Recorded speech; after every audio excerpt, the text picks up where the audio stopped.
Christine Landino, thanks so much for coming on the Planet Green Cheese program this evening. And, of course, longtime board member of Michigan Normal, has held a couple of different positions there.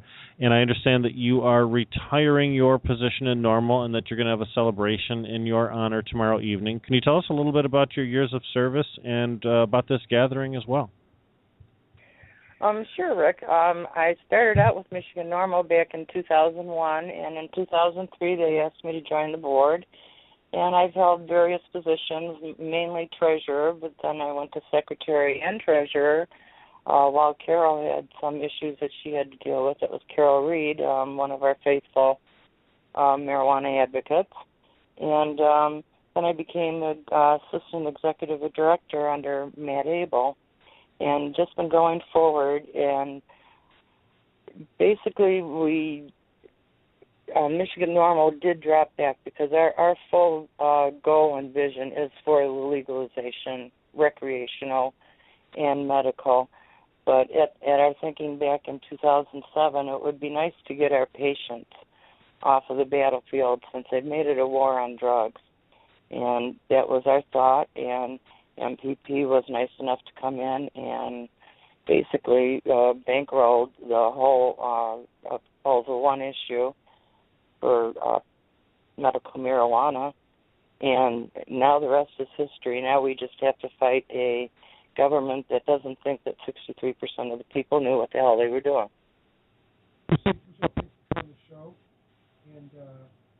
I can barely hear you. I'll try to talk. Is that any better? Hold on. Maybe we're going to just evaluate. Yes. Much. Yeah. Is that better? Okay, I got to talk. First of all, thank you for coming on the show, and thank you for all your hard service. I know as an activist, it's very difficult and challenging when you put your time into it. Sometimes it seems thankless, and the battle sometimes seems uphill. You've seen a lot. You've seen an evolution, I would suggest, over the years of being involved, at the ground level. What do you see as some of the highlights and some of the lowlights, or things that can be reflected upon and used for the future activists that may be listening? Well, one of the highlights is the camaraderie that the marijuana community can have, and that we need to quit preaching to the choir. We already know what the benefits are, and we need to get out there and talk to the people that are still still living reefer madness, or are still living from what they learned in school under the DARE program. They learned to turn their parents in. They didn't learn that they were going to be sent over to Child Protective Services for doing that.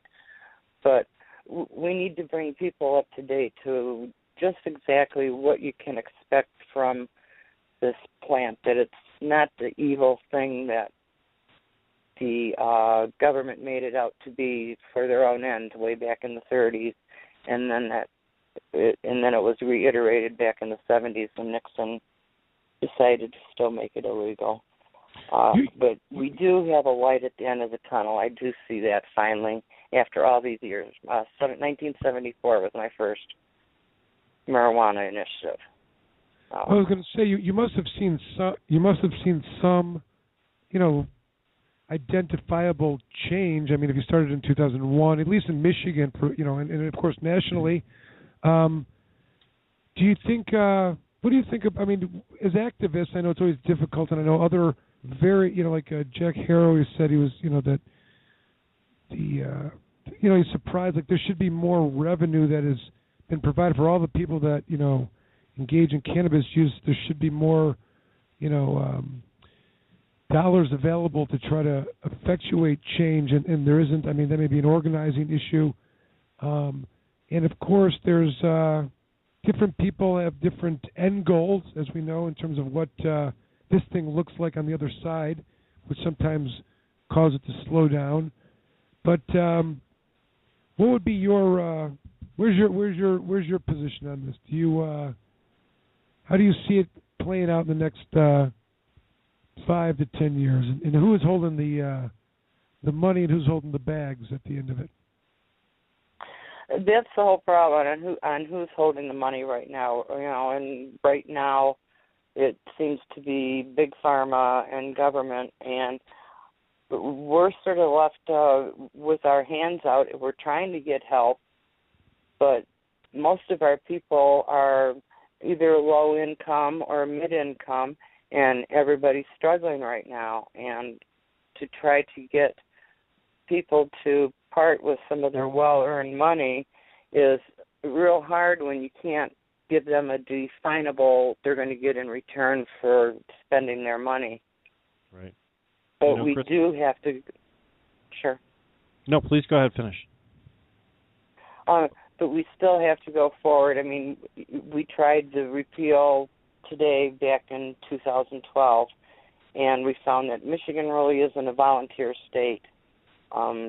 We did great in 2008 with the with the petitioners getting paid to get the ballot signatures, but this is a state apparently that wants that dollar a signature or whatever to get out there and do it.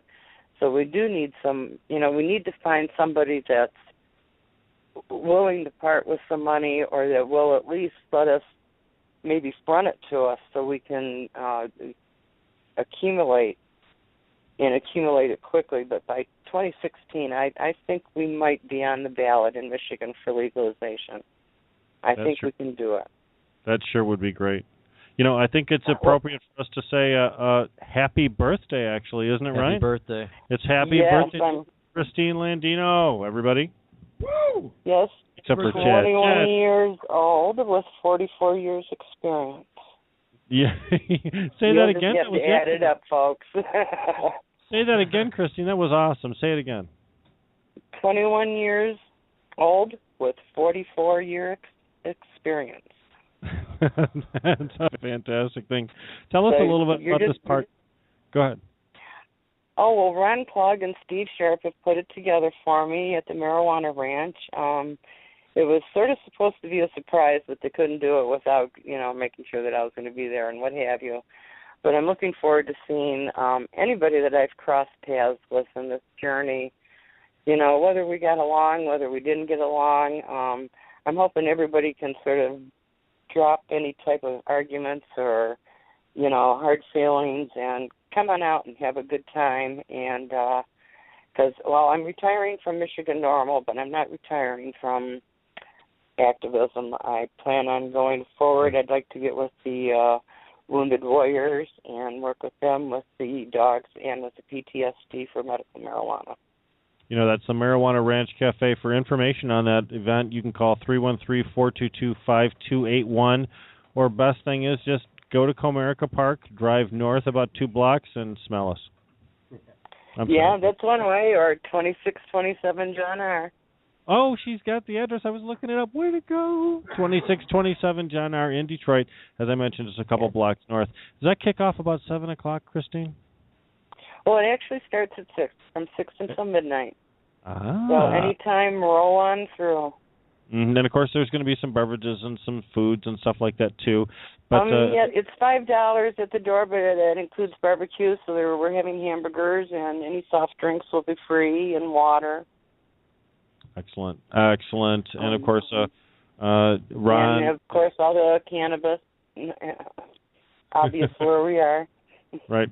Well, of course, Ron is a gracious host down there at the Marijuana Ranch, and I know his place is available for events and parties and such. So anybody that might be planning something, it's a great way to come down and check it out to potentially satisfy that need. But Christine, thanks. Come on down and visit Detroit.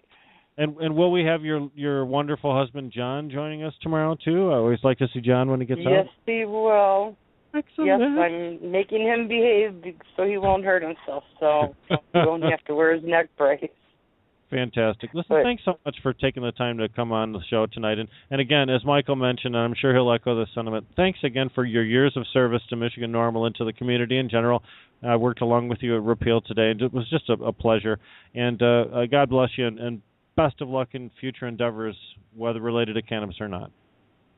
Well, thank you very much, you guys, and thank you for asking me to come on, and hope to see you all there. Went fight on some far distant shore. In Fallujah we went door to door. The memories of that night tortured me all night.